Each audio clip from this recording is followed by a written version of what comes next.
which he shares with purple. Almost other slightly greedier warriors. And I wasn't sold on the deck. But watching purple play it yesterday in this match, it just feels like it has so much gas. And it was specific against Mage, it gets on the board a lot faster.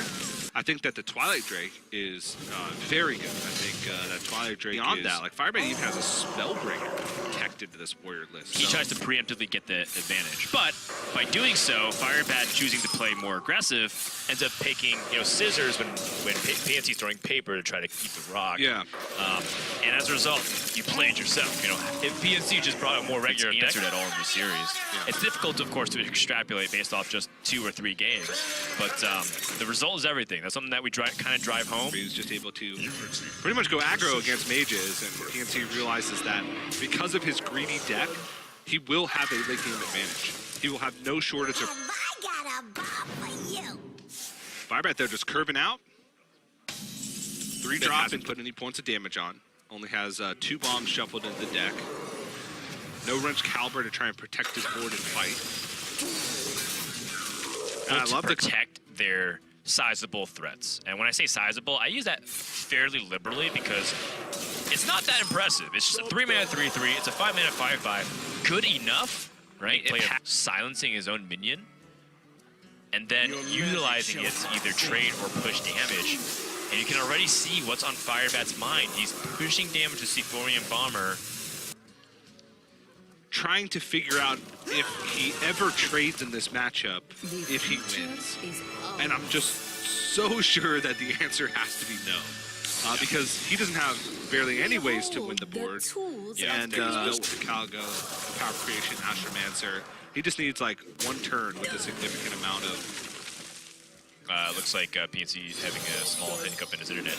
I apologize, by the way, I was looking at the wrong deck. Because Firebat does not have Brawl in his deck. So that should give PNC more. So it's just kind of a brutal situation. PNC can just Conjures Calling it, protect it from Warpath, and then Firebat's back to square one. Right, and now PNC has the Acidic Swamp Ooze for the weapon. It seems like his tech for Warrior is really... Super Collider, there's no Brawl. Warpath doesn't even begin to touch this board. He's going to do 4, which doesn't even kill the 5 drops. Yeah. It doesn't even allow him to swing with Wrench Caliber to kill off this Grave Board. I think this game is done already. 7 health.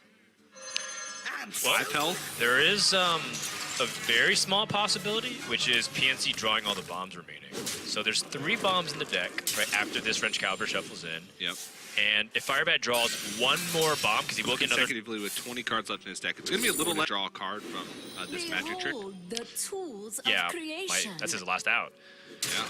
And it's just like, oh gosh, could have been disastrous.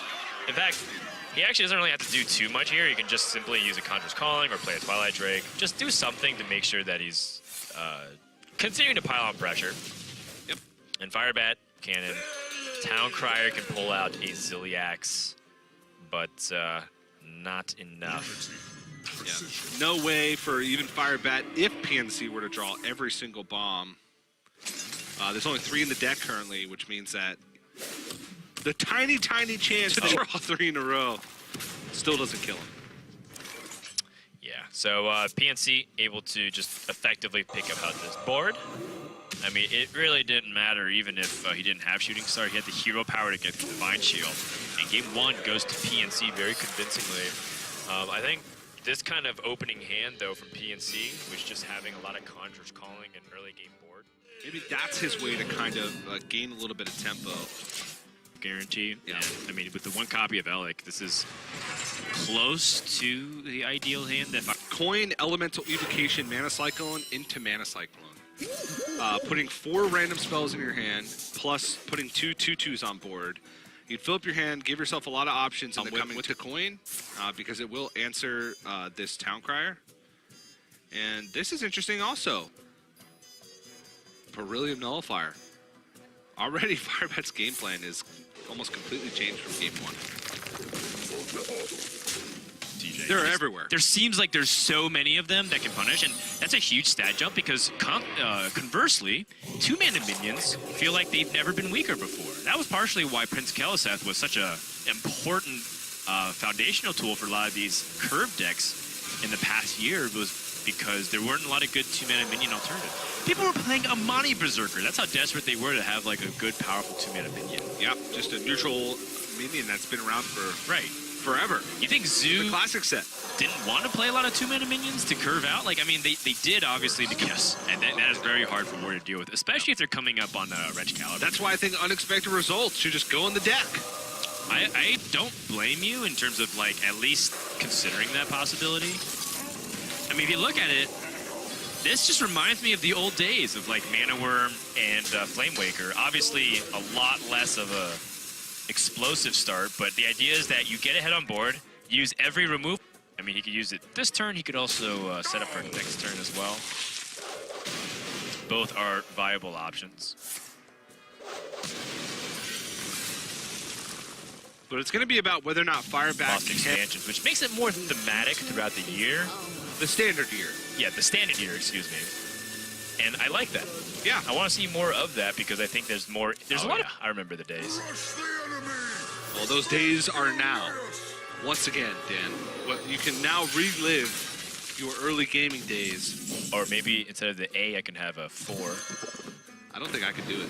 Behold the tools of creation. Yeah, Sanders has. And if you have vowels, TJ. you can replace. I could go T33J4Y. Freak it out! I'm freaking out!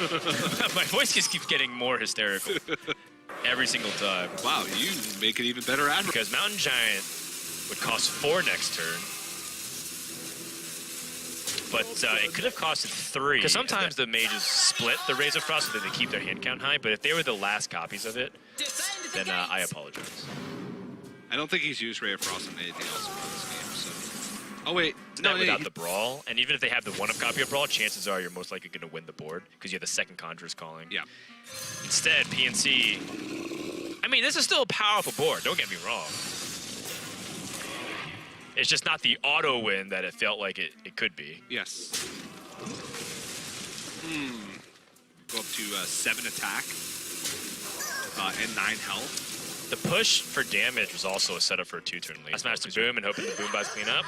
Oh, jeez. There's only 2 boom bots up. Clockwork Goblin was the only bomb card played. Also can go Khadgar plus Conjurer's Calling. Yeah, I mean, this is the first play. I was just considering that there might be a possibility Yeah, of it. with either Reckless Rocketeer or Argentine. Both would have been lethal outs.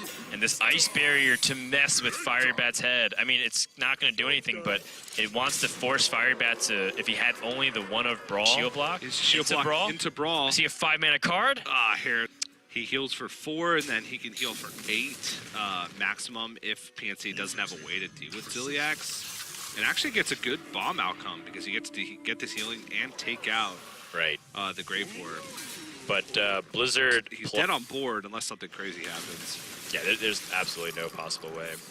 And the PNC is going to cruise to a 2-0 victory. Mage striking back against the Warrior, which is exactly what PNC was looking for in this matchup. Or rather, when he's submitting his decks. And Firebat takes his first 0-2 performance in Grandmasters.